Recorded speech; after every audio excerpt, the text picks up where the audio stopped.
bienvenida, doctora Lisette Vega Mondragón. Hola, Aline. Vamos a dar inicio a este episodio número 7. Muy bienvenidas y muy bienvenidos a todos quienes amablemente nos siguen. Y el día de hoy vamos a abordar un tema muy sensible, muy importante en términos de la necesidad que tenemos de tener información. Un tema muy sensible porque tiene que ver con el envejecimiento, con los retos que tiene toda esta población, nuestros familiares. Hablemos de envejecer bien y de cuidar.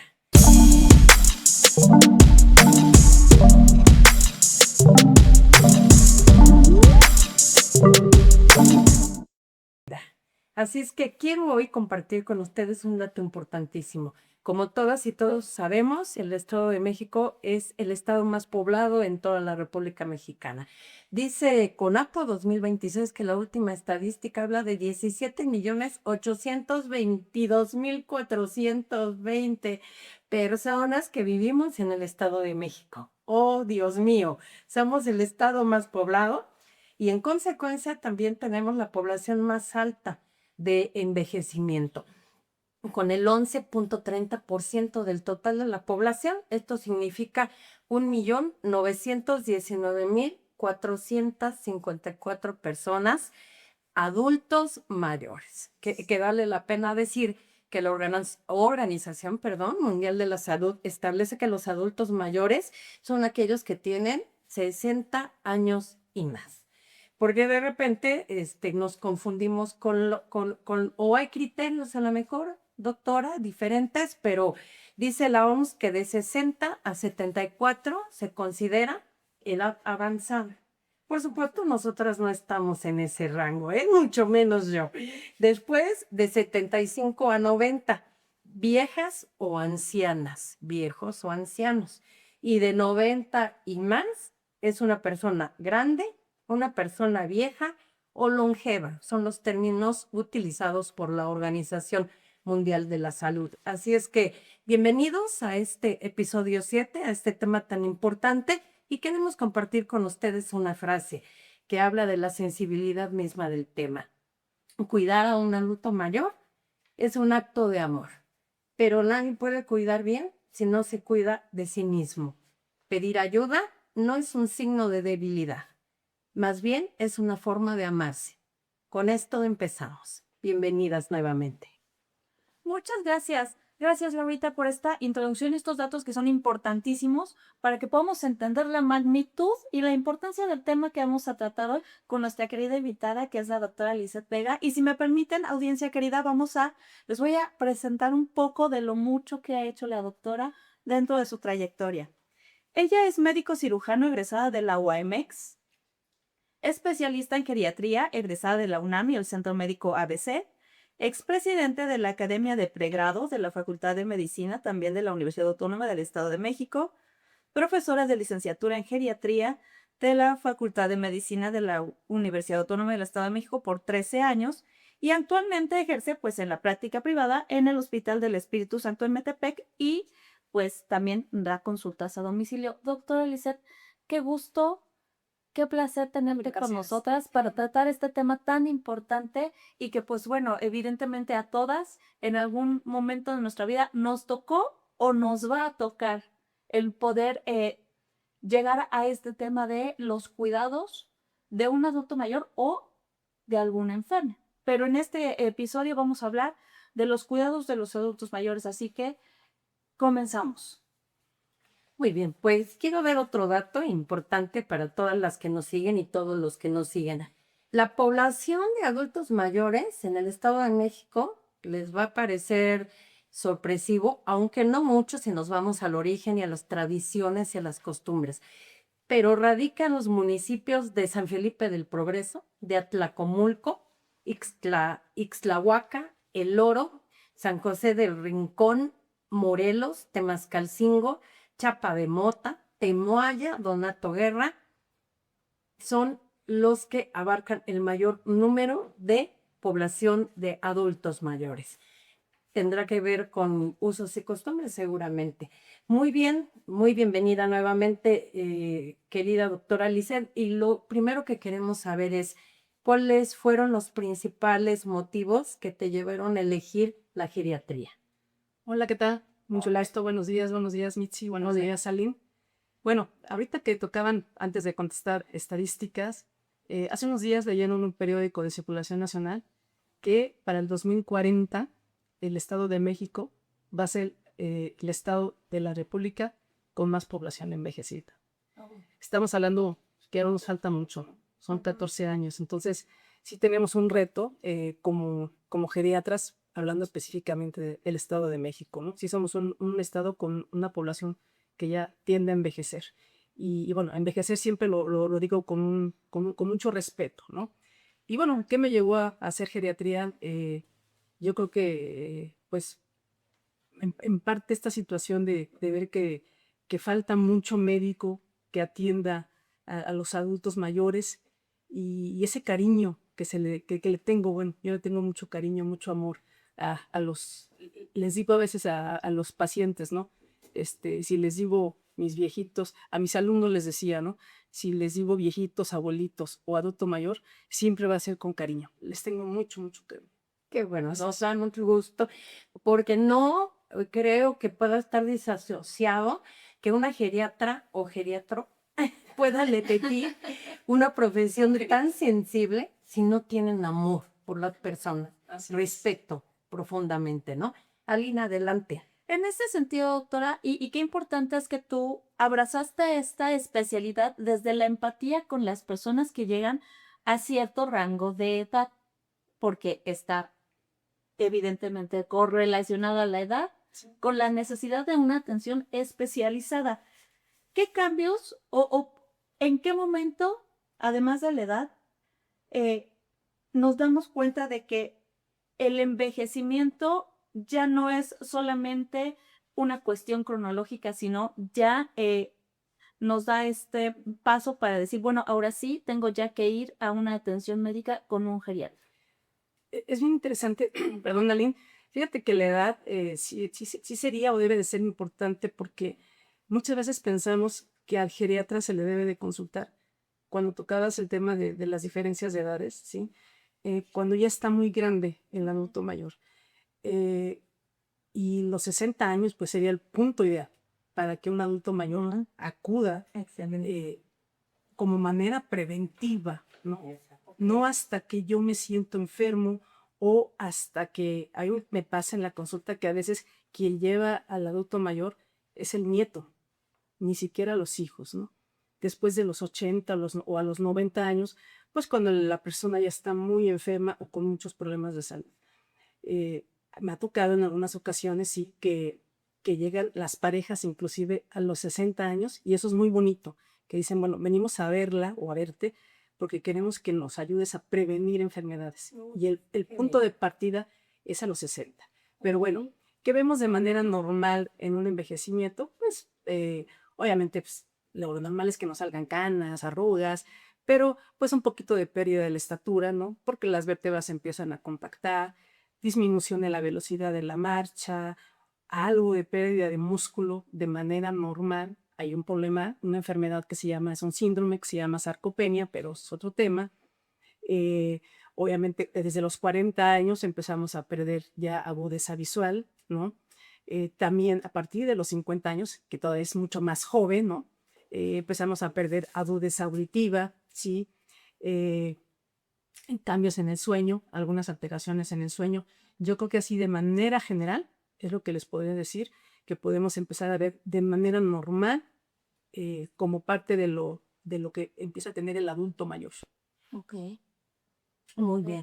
Bueno, pues sin lugar a dudas, uno de los retos más importantes que enfrentaremos como sociedad y como gobierno serán la salud, y acabas de tocar el tema más importante, la prevención en los adultos mayores, el programa de pensiones y el sistema de cuidados, que es justo uno de los temas centrales, motivo de este episodio número 7.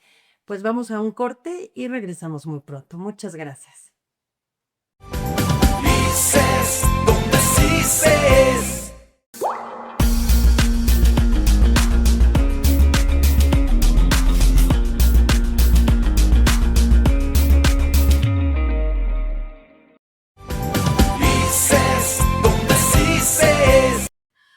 gracias, doctora. Y antes de entrar a este bloque, estábamos platicando acerca de cuáles son los cambios normales del envejecimiento, pero que dejamos en el tintero el que nos puedas decir cuáles son los cambios que no son normales y que ya nos están lanzando esta alerta de necesitamos una atención geriátrica porque esto ya está más allá de un cambio normal o de un síntoma normal del envejecimiento. Sí, sí, Aline, es bien importante esto, ¿no? Porque muchas veces, incluso dentro de nuestro gremio médico, algunos colegas comentan, ¿no? Pues es normal, ¿no? Porque ya está viejito, ¿no?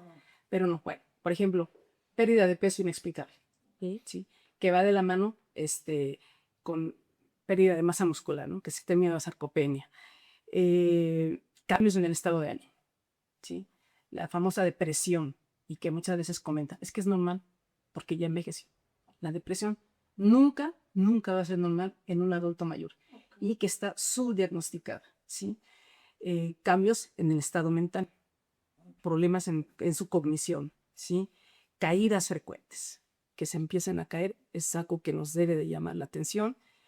Cambios importantes en su patrón del sueño, que ya no duerman, porque pueden tener algunos despertares durante la noche, pero que empiecen a tener problemas importantes con el dormir, nos llama la atención, ¿sí? Dolor crónico. El dolor también es muy importante y debemos de hacerles caso. Y otra cosa que les diría así de manera muy rápida, la fatiga. Que el paciente se esté cansando, debe de hacernos prender los foquitos y tenemos que llamar, que nos llame la atención y que nos haga consultar al médico geriatra. Ok, muy bien. Bueno, pues antes de compartir la siguiente pregunta, quiero compartirles un dato que para mí es muy importante porque también lo aprendí al investigar sobre el sistema de cuidados. Hay una encuesta realizada en el año 2020 que habla del índice de envejecimiento en el Estado de México. Claro, en toda la República, estado por estado, viene la encuesta en esta importante investigación y dice que el índice de envejecimiento es un indicador que cuantifica la relación entre el número de personas adultas mayores, es decir, mayores de 60 años, y el número de niños y de adolescentes. Este indicador demográfico de envejecimiento representa el balance entre generaciones jóvenes y generaciones viejas. Y bueno, en el Estado de México el índice es del 46.6%. Así que el reto extraordinario, tanto para la generación de políticas públicas por parte del gobierno federal, gobierno estatal, gobiernos municipales, y muy importante, para los cuidadores. Se empieza a abrir un campo de investigación que estaba totalmente desierto, o por lo menos nosotras no habíamos investigado al respecto, hasta que en lo personal me tocó ser cuidadora y después empiezas a hablar con muchas amigas, por supuesto de tu generación, y también están jugando ese rol de cuidadores, ¿no? Entonces, ahí está otro reto como sociedad y como gobierno. Así es que vamos a entrar al tema de los cuidadores y de este sistema.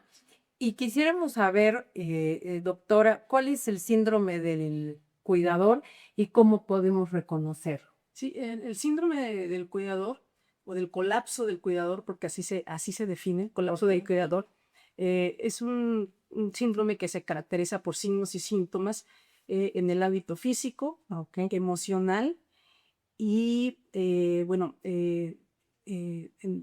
sí es físico, emocional y mental, ¿sí?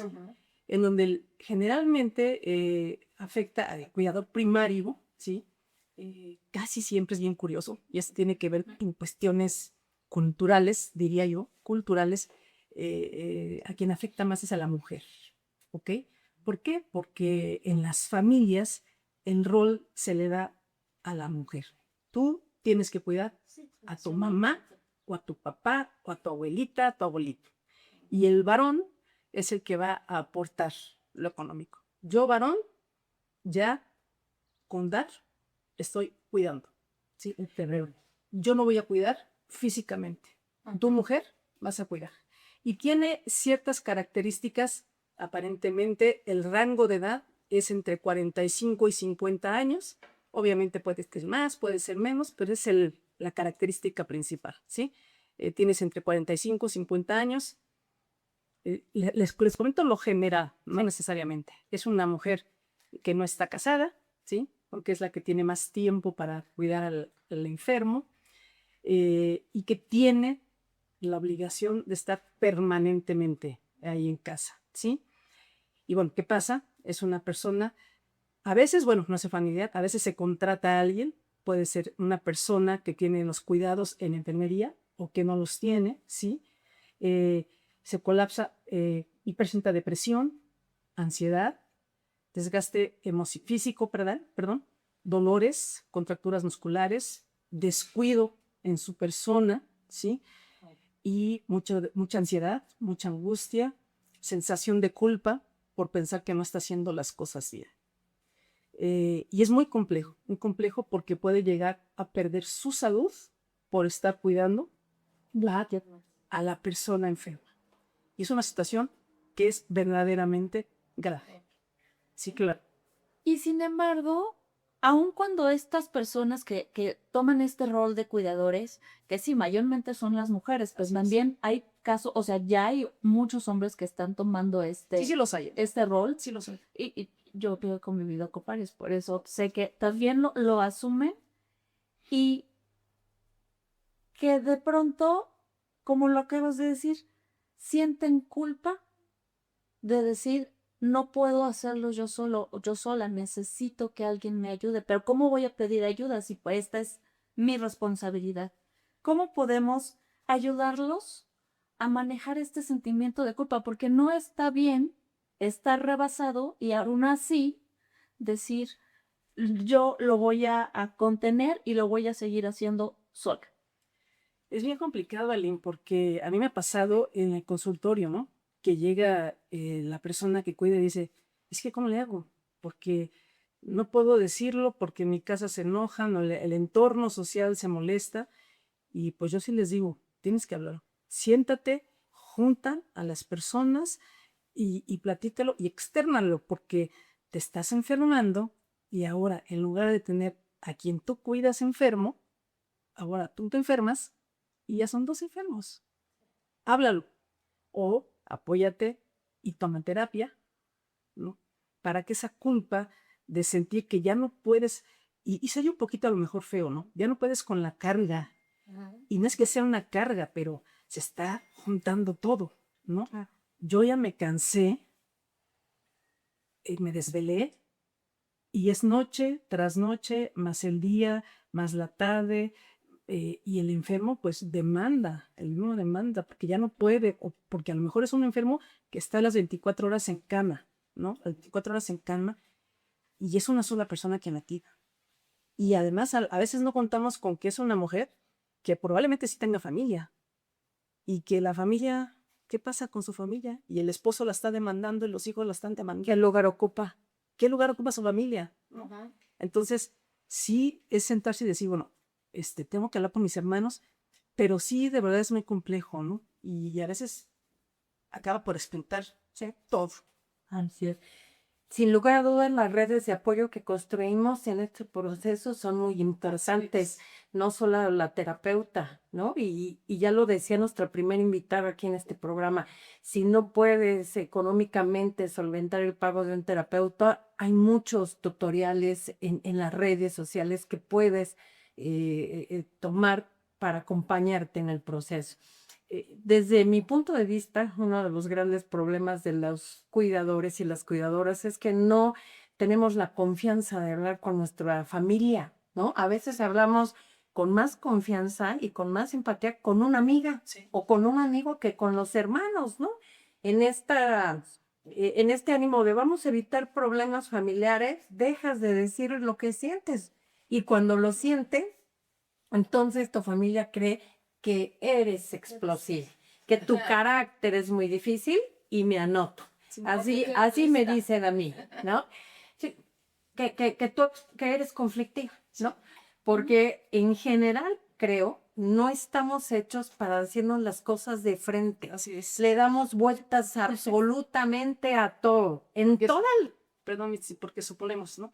Es que También. si voy y le digo a mi hermano que ya no puedo, que ya me cansé, eres una exagerada. Sí, ¿Cómo no vas a poder? Pues si tú vives ahí, sí, estás ahí, es tu obligación, ¿no? sí. Y la verdad es que no, yo creo que debe de ser una responsabilidad compartida, ¿no? Claro. El problema está cuando es un hijo solo. Oh, sí. Claro, cuando es un hijo solo, porque digo yo, ahí me tocan muchas cosas, veo muchas situaciones en la consulta de todos los días, ¿no? Si es un hijo solo, ¿qué hace? ¿No? Y se junta ahí la situación económica, porque estoy solo, a lo mejor no tengo la facilidad económica para poder contratar a una cuidadora primaria o a un enfermero, a alguien que me pueda apoyar. No lo tengo. Y entonces, ¿qué hago? Ahí se vuelven, porque me lo dicen en la consulta, doctora, pues estoy sola o estoy solo. Porque también, de verdad hay varones, sí los hay, ¿no? Estoy solo y económicamente no me alcanza. Nuestra situación como país, y es la realidad, es un país tercermundista, ¿no? Entonces, ¿qué hacemos cuando hay un hijo o hija sola? ¿No? Sí. Es de verdad muy complejo. Y en México no es común las casas o los espacios, las estancias para los adultos mayores, en algunos casos los llaman guarderías, ¿no? Y cuando decide la familia llevar a un adulto mayor a un espacio de estos, también entra la culpa de por qué lo dejas, cómo es posible. Pero aquí, ¿cuál sería la recomendación más importante, doctora, que nos harías para enfrentar este tema con la familia, cuando por lo menos son dos hermanos o más? Ay, es que me ha pasado, o sea, me ha pasado de todo en la consulta. Ahorita que decías, Mitzi, cuando no hay para una terapia, ¿no? Pues a veces yo me vuelvo ese terapeuta, ¿no? Y van y platican conmigo y lloran y a mí se me hace así como un nudo en la garganta. Yo digo, ay, ¿cómo ayudarlos? Sí, Pues siéntense y negocien y cada hermano es como un dedo de la mano, todos somos diferentes y traten de llegar a un acuerdo, ¿no? Porque algo aquí, sí quiero hacer aquí hacer un alto en el camino. Cuando se quieren llevar al papá o a la mamá un día o 3 días a una casa y a la otra casa y estarlo cambiando, que eso no es sano para el abuelito, para la mamá, y bueno, que lo ahorro. porque neurológicamente no le viene bien y más si tiene demencia, ¿ok? No al papá, a la mamá, al abuelito, a la abuelita, no lo deben de cambiar de su entorno. Su entorno, su casa, sus fotos, su baño, su cocina, es algo que para el adulto mayor es muy sana. Entonces, nosotros como gente más joven o gente, pues, en teoría maduros, ¿no? Debemos de entender que a ellos no se les debe de cambiar de su casa, de su entorno. Qué importante. Sí. Muchísimas gracias. Pues volvemos en un momento más. Muchas gracias.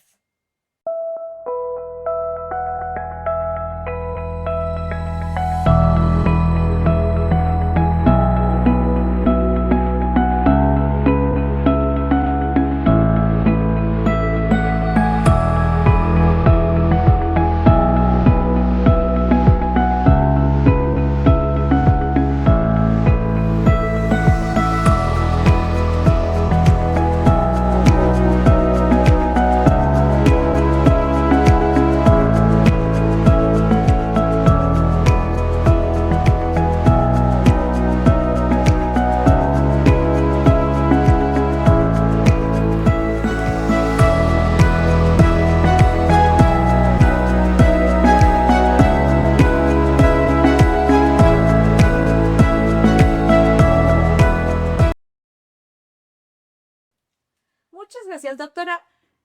Seguimos platicando de este tema tan importante que es la geriatría, los cuidados y cómo entendemos el envejecimiento. Y algo que nos llamó mucho la atención en los bloques anteriores es que hablabas de empezar a prevenir a partir de los 60.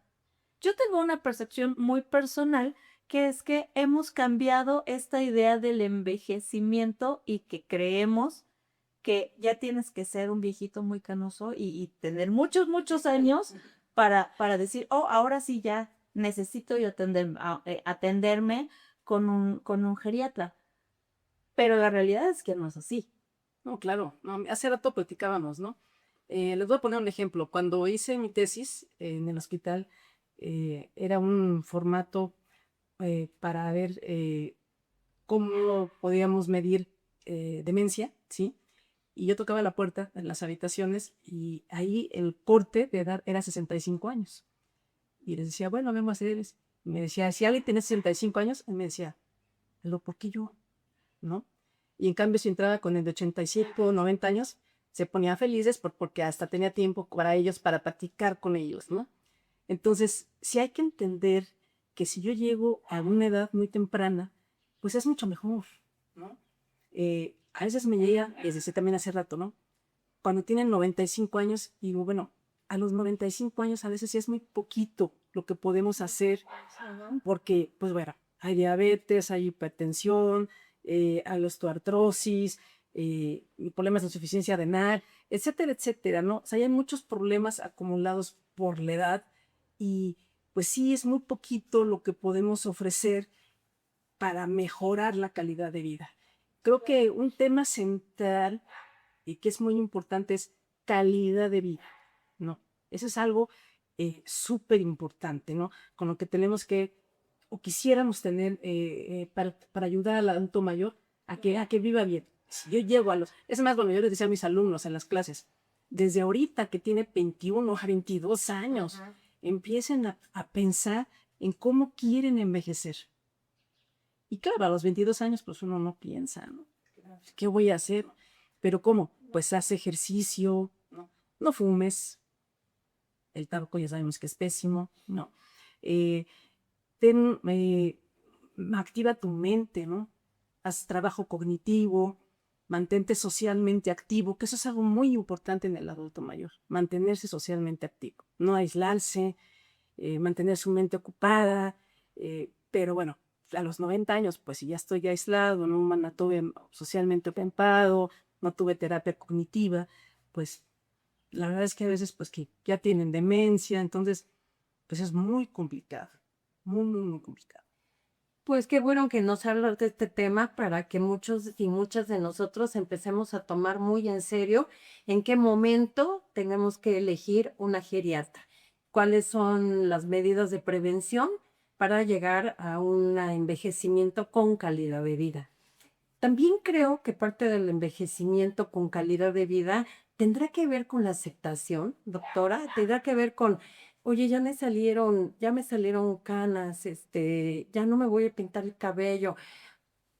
Y con esta campaña tan impresionantemente aplastante y permanente que hay en todos los medios de una cultura anti-envejecimiento, ¿no? La crema, el shampoo, la ropa, el cómo debes vestirte, cómo debes evitar el envejecimiento. Esto, bueno, yo no estoy a favor de ello. Sí estoy a favor de que te cuides el rostro, por supuesto, y no solo las mujeres. Los hombres también se deben de cuidar el rostro, que es tu apariencia, tu primera presentación.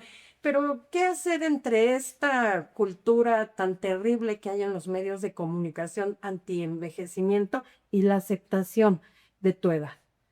Yo creo que es algo bien importante, ¿no? Porque, bueno, pues ahora salen tantos productos, ¿no? Que bombardean y que cómprate esta crema o que para las patitas de gallo. La cirugía. Y hay que tener mucho cuidado porque, bueno, hay tantos lugares que tener cuidado, ¿no? Pero ese tema, me acepto, cómo voy envejeciendo, cómo cuidarme, bueno, pues una alimentación adecuada, el ejercicio es fundamental, ¿no? Entender que si yo no hago ejercicio, pues mi masa muscular se va a ir perdiendo. Igual a partir de los 40 años empieza un declive de la masa muscular. Y si yo no tengo una buena masa muscular, va a ser un factor de riesgo muy alto para que no tenga una fuerza, un buen equilibrio y más adelante caídas, ¿no? Y las caídas son terribles terribles en la tercera edad. Entonces, buscar grupos adecuados a mi edad, en donde yo pueda salir a caminar, pueda salir a correr, adecuados, por supuesto, a mi edad, interactuar con grupos de mi edad, buscarme un sentido. Hay un tema muy interesante, ¿no? Cuando la gente va acercándose a su jubilación, ¿no? Muchas veces dicen, ya me quiero jubilar, ya me cansé de trabajar. Sí, y luego, ¿qué voy a hacer cuando ya me jubile? Entonces, buscar ese propósito de vida más adelante que yo voy a tener. Y eso va a hacer que tenga un sentido mi vida, que busque hacia dónde voy a dirigir mis metas, mis objetivos, y mi envejecimiento pues, va a ser muy bueno. Yo creo que este punto debe ser estudiado por los gobiernos, ¿no? E instrumentar una política pública que induzca a quienes ya están en el proceso de jubilación a construir su futuro inmediato. Porque la mayor parte de personas que yo he conocido, con las que he interactuado, que se jubilan, están perfectamente bien el primer mes. Y al día siguiente de cumplidos los 30 días, ¿cómo es posible? No me debí de haber jubilado, ya se pelearon con la pareja, ya cambiaron la rutina de su familia, porque antes no estaban de tiempo completo, ahora creen que ya no hay propósito, perdieron la brújula y entonces no solo no disfrutan ahora su jubilación, sino además están alterando la armonía de su familia. Así es que vamos a poner manos a la obra en los gobiernos, ¿no? Para instrumentar políticas de este tipo. Sí. Muy bien. Sí, Adriana. claro. Es que, y salvo tu mejor opinión, doctora, a mí lo que yo he visto, lo que yo he vivido ahora con mis padres que entraron ya a esta edad, a esta tercera edad, mi papá tiene 71 años y mi mamá 64, entonces ya son biológicamente considerados adultos mayores, ¿no? Pero no los puede uno tener quietos. O sea, Ni ya deben, ni deben estar quietos, deben. ¿no? O sea, al contrario, creo que ahora son personas muy activas. Creo que o sea, están viendo esta etapa de su edad adulta, de su edad de adultos mayores, como decir, yo me voy a quedar en mi casa encerrado a tener hijos, pero tampoco hay una oferta real No, de actividades para ellos. no. ¿No? Y lo cierto es que tampoco encajan mucho en las dinámicas familiares mías y de mis hermanos, porque traemos un ritmo de vida muy diferente.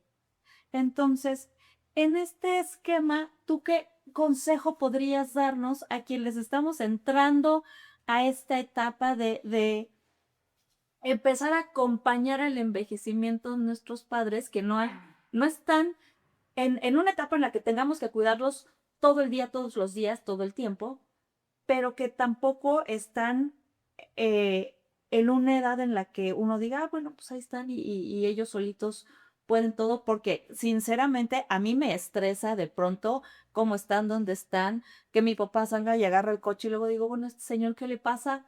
Anda a las 10 de la noche en la calle y yo con el Jesús en la boca porque ya no ve bien, pero él no quiere dejar de hacer sus cosas. Mira, ese es un tema bien interesante.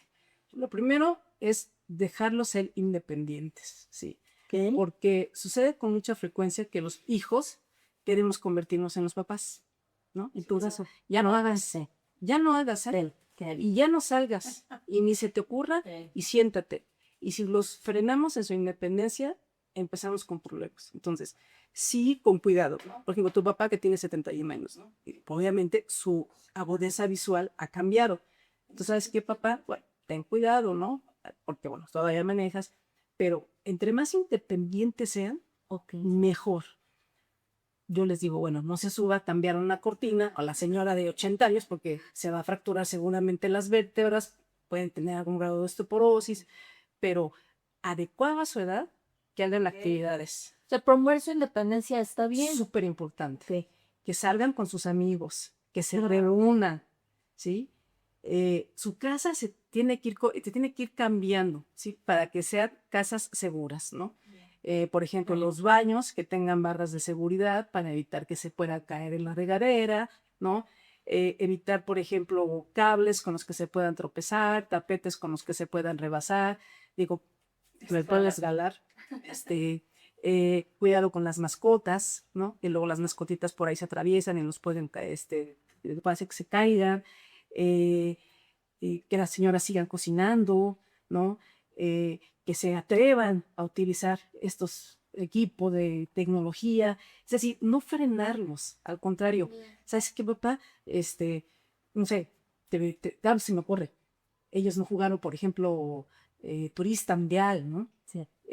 Vamos a jugar turista, vamos a amar memorama, que nos mantenga cognitivamente ocupados, ¿sí? Vete de viaje con tus amigos, vámonos para que se introduzcan con nosotros un fin de semana.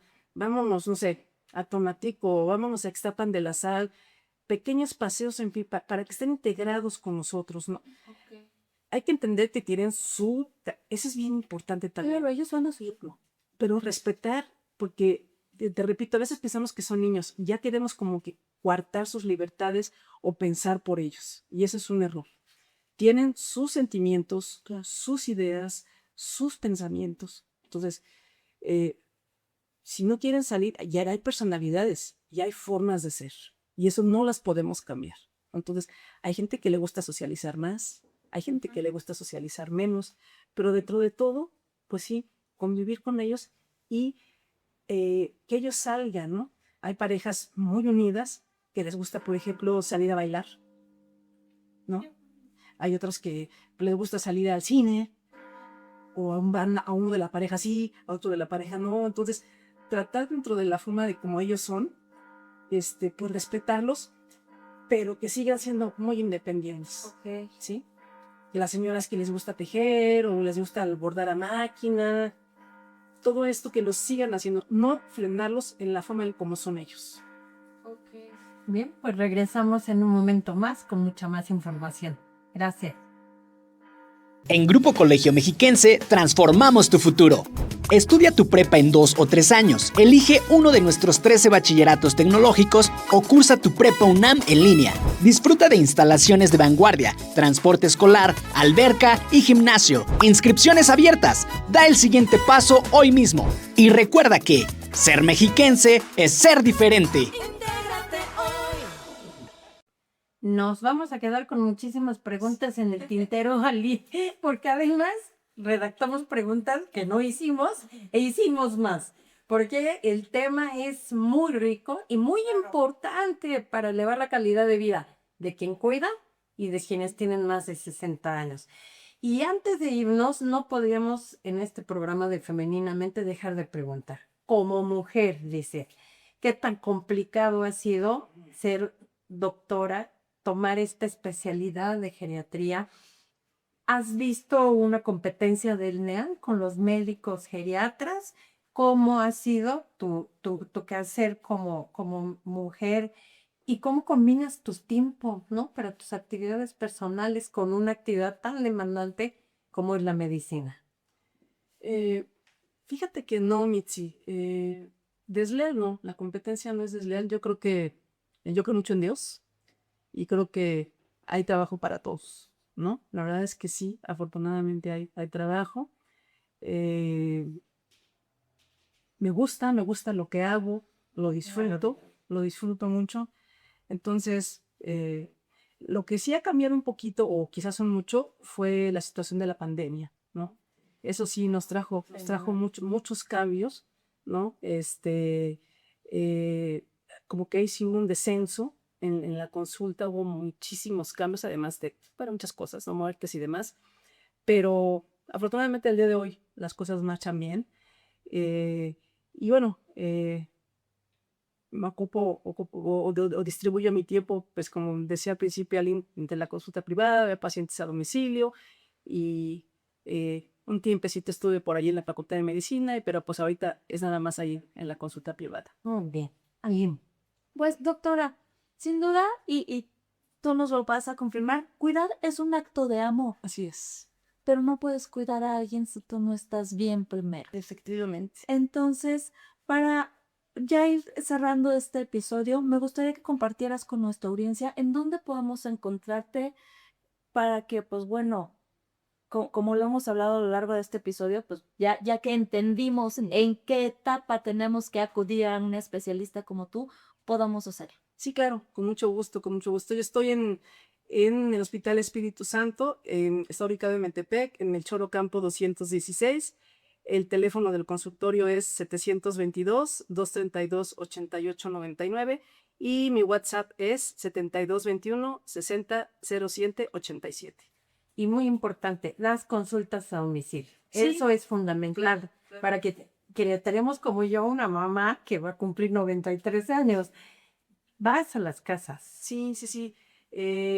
Antes, la realidad es que antes, bueno, pues sí salía un poquito más allá de Toluca y Metepec, pero bueno, ustedes saben que la situación que vivimos en el país es muy, muy compleja.